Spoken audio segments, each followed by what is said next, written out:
How's it going, guys? We're here to check out what's going to be coming up in Rust, and it's not going to be a whole lot, so it's going to be a shorter video, but there's some important things I wanted to show you, and some cool stuff. So the first thing I want to talk about is performance. So there's HDRP. Now, if anyone's paid attention to the commit notes, or if you watch anything or read the dev blog, you've probably seen this come up. Gary and Peter are working away at this, and basically it stands for High Definition Render Pipeline. And it allows high fidelity visuals with optimal performance. Well, what does that mean to someone like me who is literally just reading this off of something right now? It basically means they can make things look a lot more detailed, a lot more high def, a lot more modern, up the graphics, up the details, up all of that stuff. But performance wise, it would be less than the current older, crappier looking stuff is.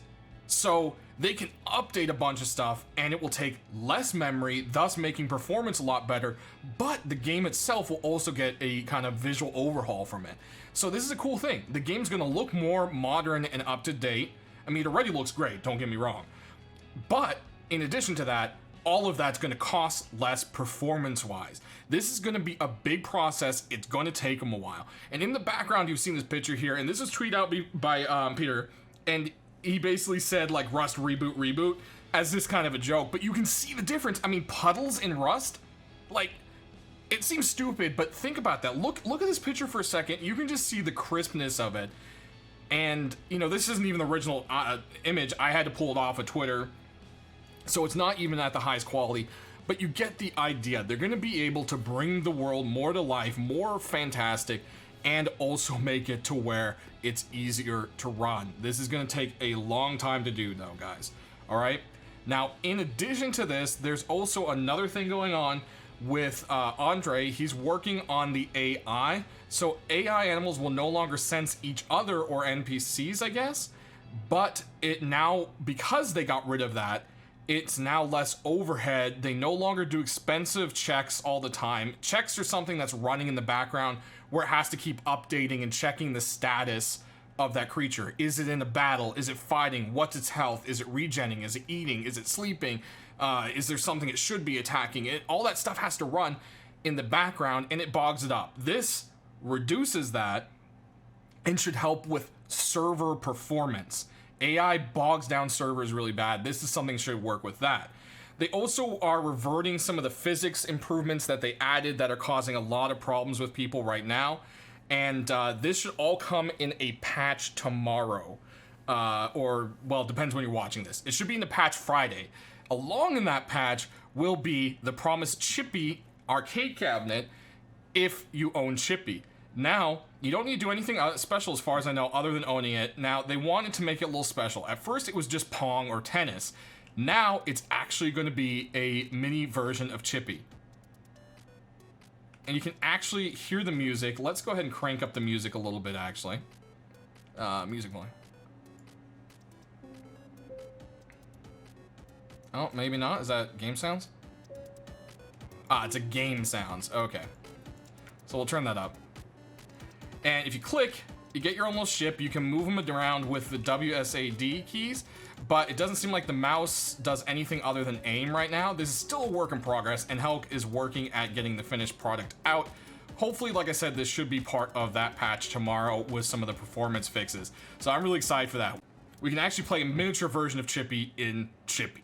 So that's going to be really cool right there. They're continuing to work on the excavator monument. Hopefully we'll see that this next patch. I don't know. Something else might come in the way. But the cool thing I wanted to talk about, there's two cool things really. The first one is going to be horses. So these guys are the old and the new horse kind of combined. Now, as you can see, there's no hair yet. The hair is still being finished off. But it looks absolutely great. I love these horses. I think Taylor has done an amazing job on it. And Taylor sent me some extra pictures of different horse breeds. There's going to be different looking horses. Now, he said he doesn't know if they plan to go past just it being a visual thing. But I think that would be really cool if it was. Could you imagine like breeding up horses to get like a better horse? It could be just a whole nother thing that people could enjoy in the game. or it could be something you just completely ignore because you don't care about it. You know, I mean, that's how farming is going to be. You know, farming vegetables and plants and herbs and stuff. That's going to be something later on. Cooking is going to be a thing. I'm sure that's not for everyone, but it's a cool thing nonetheless. And these horse models look amazing, even missing their manes. So I'll definitely get updated pictures to you guys once they do the hair effects. Of course, that takes a little bit longer because it's something that moves a lot more. It moves in the wind, it moves as the horse moves, etc. So they, you know, it's a little more detail on that, but Taylor says he's working hard at work on that one. Lastly, gestures. So gestures are actually being worked on. Now, I went ahead and sent a message to Alex, but he seems to be super busy, probably doing this. So he wasn't able to answer me, but we've got this old concept image from Rust themselves showing the gesture wheel, which is really cool. And I've got a short clip from Alex's Twitter from last year showing the different kinds of emotes they might want to put in and the animations with them. Now, I don't know if it's going to be these same emotes or not. We'll just have to see, but it'll be cool nonetheless. We may be having gestures coming up in Rust. So that's a very cool thing right there, guys. That's going to do it for now. Anything else awesome happens, I will let you know, of course. Thanks for watching, and I hope you guys go into having a great Friday and a wonderful weekend. Skins will be tomorrow. There will be a video there. If you didn't see my Twitter, Hulk went ahead and said he's going to be pushing skins to tomorrow because he wants to make sure the patch is right first, because that's most important. We want to go ahead and have better performance, so hey, skins are late today. I'd rather have the performance. I don't know about you. Anyways, guys, thanks for watching. Have a good one.